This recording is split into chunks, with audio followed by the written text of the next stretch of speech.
নমস্কার বন্ধুরা, সুপ্রভাত। সকলে কেমন আছো? আশা করি ভালোই আছো। আমি ভালো আছি। তো দেখো, আজকে গন্ধরাজ চিকেন করব।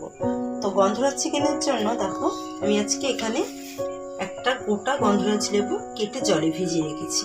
আর এখানে দেখো, আর হাফ গন্ধরাজ লেবু আমি গোল গোল করে কেটে নিয়েছি। আর এখানে নিয়েছি আমি 500 চিকেন।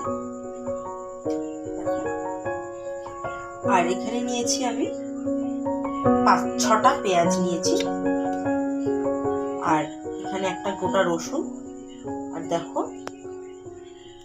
হাফ ইঞ্চি মতো আদা, আর কাঁচা লঙ্কা।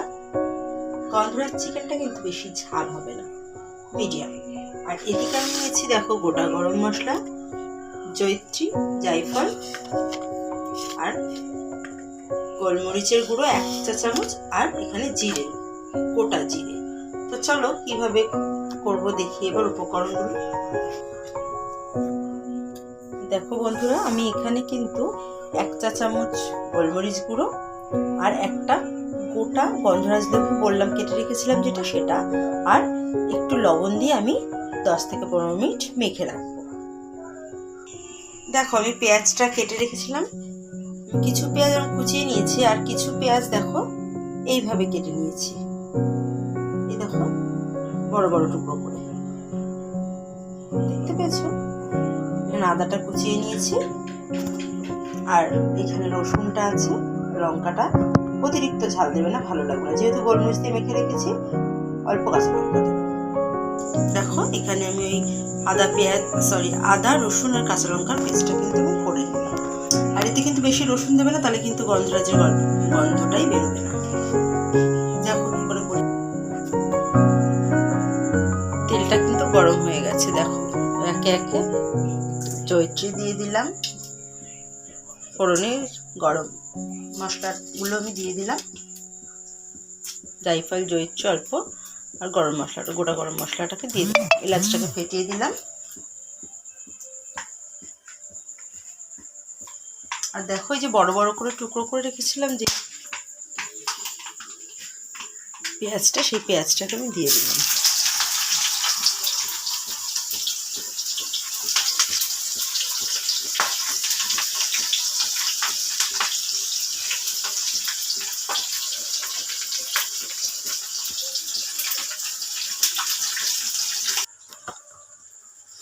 দেখো, এখানে কিন্তু ওই বড় বড় করে টুকরো করে রাখা পেঁয়াজগুলো আর যেগুলো গোটা গরম মশলা, জায়ফল, জয়িত্রী, এগুলো আমি কিন্তু এখানে হালকা করে ভেজে দিলাম। তার মধ্যে সামান্য একটু হলুদ দিয়ে দিলাম।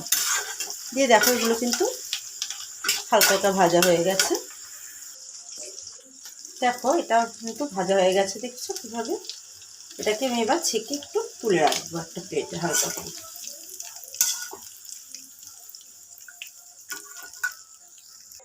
দেখো, ভেজে এটাকে তুলে রেখে দিলাম। এবার কিন্তু আমি কড়াতে কুচানো পেঁয়াজগুলো আমি দিয়ে দেবো।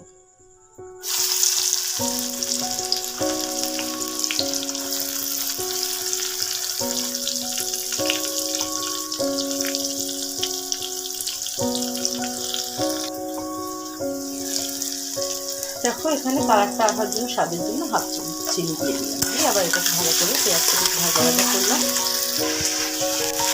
মিক্সচারে পেস্ট করে রাখা মশলাটাকে আমি পেঁয়াজটা ভাজা ভাজা হলে দিয়ে দিলাম।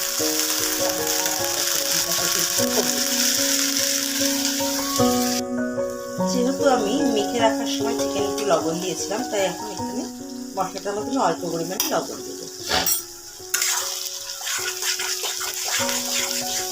ভালো করে আবার নাড়াচাড়া করবো। সামান্য পরিমাণে কাশ্মীরি চিলি দিয়ে দেবো। ভালো করে আমি নাড়াচাড়া করবো। এটা কিন্তু হলুদ আর এখন দেবো না, আমি যেহেতু যখন ওই বড় বড় করে কেটে রাখা পেঁয়াজটা আমি ভেজেছিলাম কড়াতে ফোড়নগুলো, তখন কিন্তু আমি ওতে হলুদ দিয়েছিলাম। এবার এটা ভালো করে কষিয়ে নেব। দেখো, মশলাটা কিন্তু তেল ছেড়ে দিয়েছে, কষা হয়ে গেছে, ভালো করে কষিয়ে নিয়েছি। এবার দেখো, মেখে রাখা এই চিকেনটা আমি কড়াতে দিয়ে দিচ্ছি।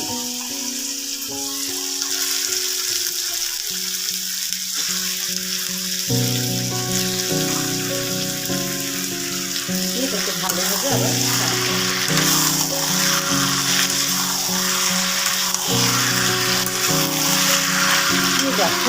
মেখে রেখেছিলাম তার থেকে একটু জল দিয়ে দিয়েছি, লেবু লবণ গোলমরিচ রেখে সেই জলটা আমি চিকেনে দিয়ে দিলাম।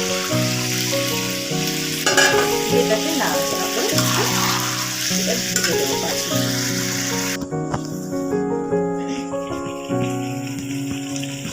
দেখো 5 মিনিট পরে আমি সরিয়ে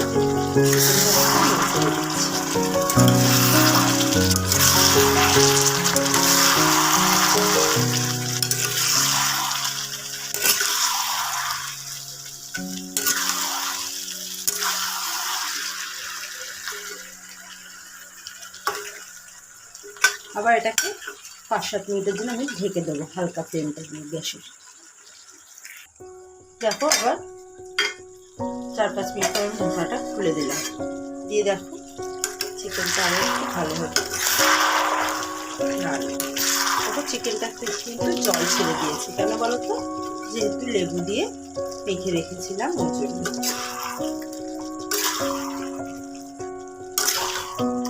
এভাবে এটাকে নাড়াচাড়া করে এবার আর ঢাকবো না, এটাকে এমনি লো ফ্লেম করে কষাতে দেবো। 2-3 মিনিট পরে দেখো চিকেনটা কিন্তু অনেকটা হয়ে এসেছে। একদম গ্যাসের ফ্লেমটা একদম কমিয়ে রাখতে হবে। চিকেনটা কিন্তু অনেকটা হয়ে এসেছে।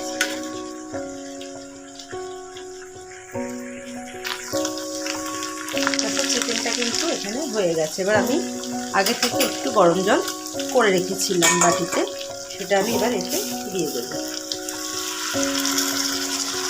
এটা কিন্তু একটু জুসি জুসি হবে দেখতে, আর একটু টক টক খেতে হবে।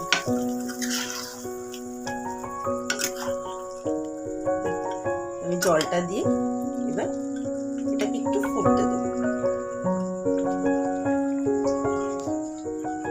জলটা ফুটলে দেখো ফুটে গেছে, আমি কিন্তু এবার এতে যে গন্ধরাজ লেবুটা কেটে রেখেছিলাম এবার আর একটু রস এতে দিয়ে দেবো। চিপে কিন্তু আমি রসটা দিয়ে দিচ্ছি, লেবুতে জুসি ভাবটা বেশি আসবে।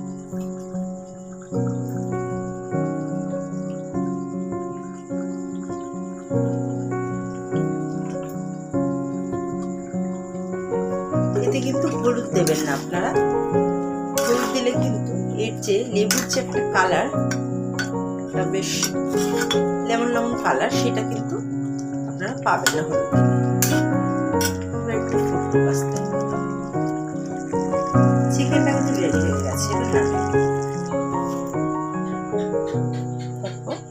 যে পেঁয়াজ বললাম যে ফোড়ন দিয়েছিলাম, যেগুলো ভেজে আমি তুলে রেখেছিলাম, ওগুলো উপর থেকে আমি এখন ছিটিয়ে দিলাম। এবার দেখো একটু গার্নিশ করে দিলাম।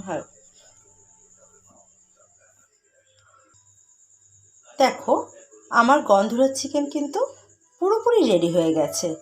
তোমাদের যদি করে খেয়ে ভালো লেগে থাকে তাহলে প্লিজ লাইক করো, কমেন্ট করো, আর সাবস্ক্রাইব করতে কিন্তু একদম ভুলো না।